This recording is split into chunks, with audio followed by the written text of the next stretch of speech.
सोचिए आप ट्रेन में सफ़र कर रहे हैं एंड आप जिस ट्रेन में सफ़र कर रहे हैं उस ट्रेन में आपसे कोई लड़का आपसे फ़ोन मांगता है कि आप सर मुझे फ़ोन दे दीजिए, मुझे कॉल करना है। आप उसे फ़ोन तो दे देते हैं, लेकिन आपने कभी सपने में भी नहीं सोचा था कि जब आप उसको फ़ोन देंगे तो एक ऐसे केस का राज खुलेगा जिसमें पुलिस लगभग लगभग 54 से 72 घंटे तक परेशान रही थी। एक कॉल जिसने एक कत्ल, एक किडनैपिंग और उत्तर प्रदेश की सियासत में भूचाल को थाम कर रख दिया। क्या था वो कॉल एंड क्या था मेरठ के उस थाना क्षेत्र में छिपे हुए राज का सच?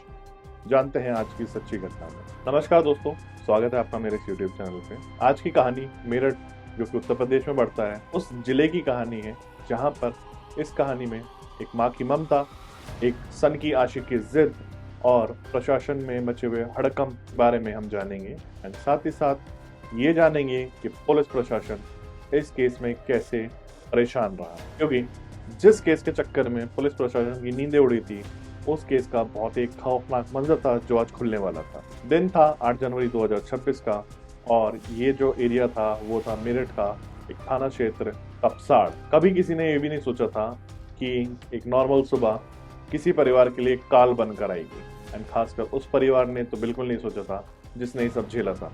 8 जनवरी की सुबह थी। एक माँ और एक बेटी जिनका नाम सुनीता देवी और रूबी था, वो दोनों अपने काम के लिए खेतों पे जा रहे थे।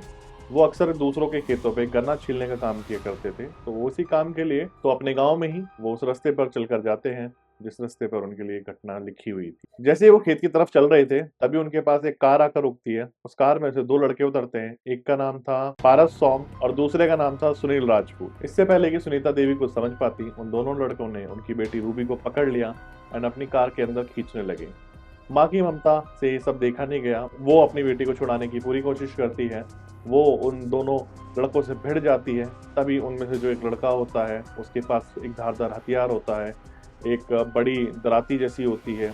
वो उस दराती को गाड़ी में से निकालता है एंड तुरंत ही सुनीता देवी के सिर पे वार कर देता है। जिस वार के बाद जो सुनीता देवी होती है वो लहूलुहान होकर जमीन पर गिर जाती है एंड बस वो यही चिल्लाना शुरू करती है कि कोई मेरी बेटी को बचाओ, कोई मेरी बेटी को बचाओ। सुनीता देवी के गिरते ही जो वो दोनों लड़के होते हैं वो उस लड़की रूपी को गाड़ी में बैठाते हैं एंड तुरंत लेके बड़ी तेजी से आगे की तरफ बढ़ जाते हैं। यही सब सुनीता देवी का जो एक बेटा होता है वो पीछे से देख रहा होता है, क्योंकि वो उनके पीछे पीछे आ रहा था। जैसे ही घटना घटती है वो तुरंत भागकर अपनी माँ के पास पहुंचता है एंड माँ से पूछता है, माँ आखिर हुआ क्या, दीदी कहाँ है और ये सब किया किसने? सुनीता देवी जो थी, जो खून से लहूलुहान जमीन पर पड़ी हुई थी, जिसका कभी भी दम निकल सकता था, वो बस एक ही लाइन अपने बेटे को बोलती है कि वो उसको लेकर चले गए, उसको बचाओ। सुनीता देवी के घायल होने के बाद उसको आनंद फानन में तुरंत मोदीनगर के एक अस्पताल में भर्ती कराया जाता है, लेकिन वहाँ शाम के लगभग 4 बजे सुनीता देवी अपने दम तोड़ती थी एंड सुनीता देवी के दम तोड़ते ही यहाँ एक सवाल प्रशासन पे खड़ा हो जाता है कि क्या आज के भी इस जमाने में, आज भी इस डिजिटल इंडिया में हमारी लड़कियां सेफ हैं या नहीं? जैसे ही सुनीता देवी की मौत होती है तुरंत जो उसके परिवारजन होते हैं वो एम्बुलेंस में तोड़फोड़ शुरू कर देते हैं एंड एकदम हंगामा बरप जाता है चारों तरफ, क्योंकि मामला दो अलग अलग जातियों का था। लड़का जो ठाकुर बरादरी से था एंड लड़की जो SC/ST कम्युनिटी से आती थी। जैसे ही सुनीता देवी की खबर आसपास के और लोगों में, उसके रिश्तेदारों में फैलती है, सब लोग तोड़फोड़ मचाना शुरू कर देते हैं एंड पुलिस को अल्टीमेटम दिया जाता है कि अगर 24 घंटे के अंदर आपने मुजरिम को नहीं पकड़ा तो आप ही यहाँ होने वाले हर एक्शन के जिम्मेदार होंगे।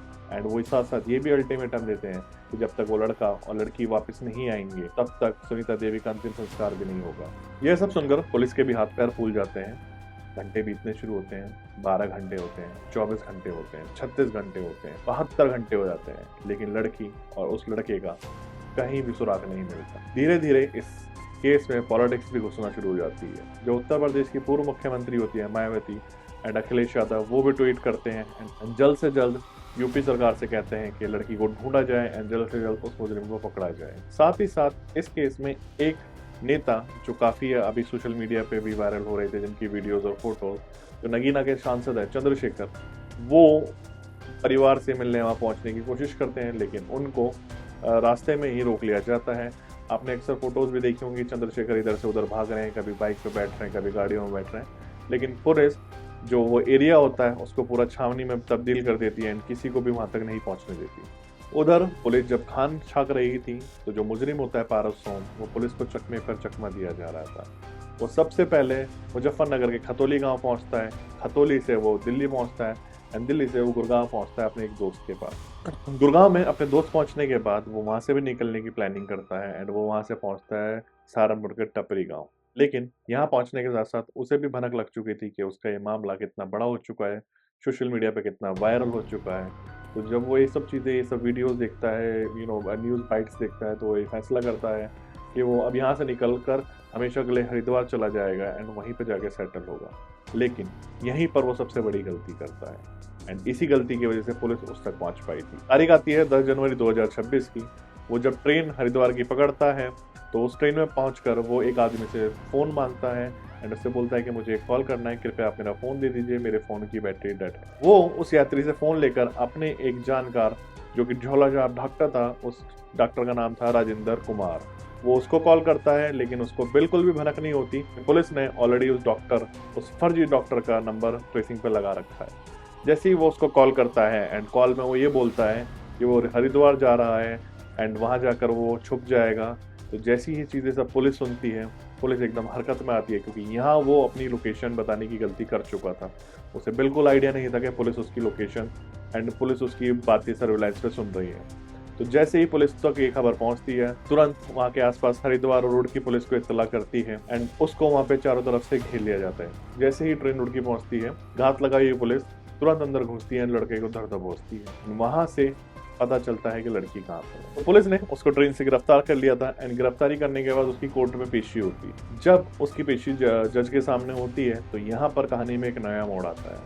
वो जज को रोते हुए बोलता है, साहब मैंने कोई अपराध नहीं किया है, यह मेरे साथ अपनी मर्जी से आई है और हम लोग 3 साल से रिलेशनशिप में हैं और ये मेरे से बहुत प्यार करती है। हालांकि पुलिस रिकॉर्ड कुछ और ही कह रहा था कि जो पारस सोम नाम का लड़का होता है, ये बहुत ही हिंसक और जिद्दी प्रवृत्ति का लड़का था।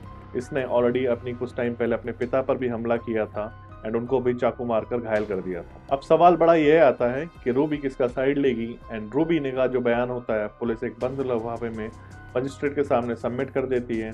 आखिर क्या है उस बंद लिफाफे का राज, आखिर किसका साथ रूबी ने दिया है?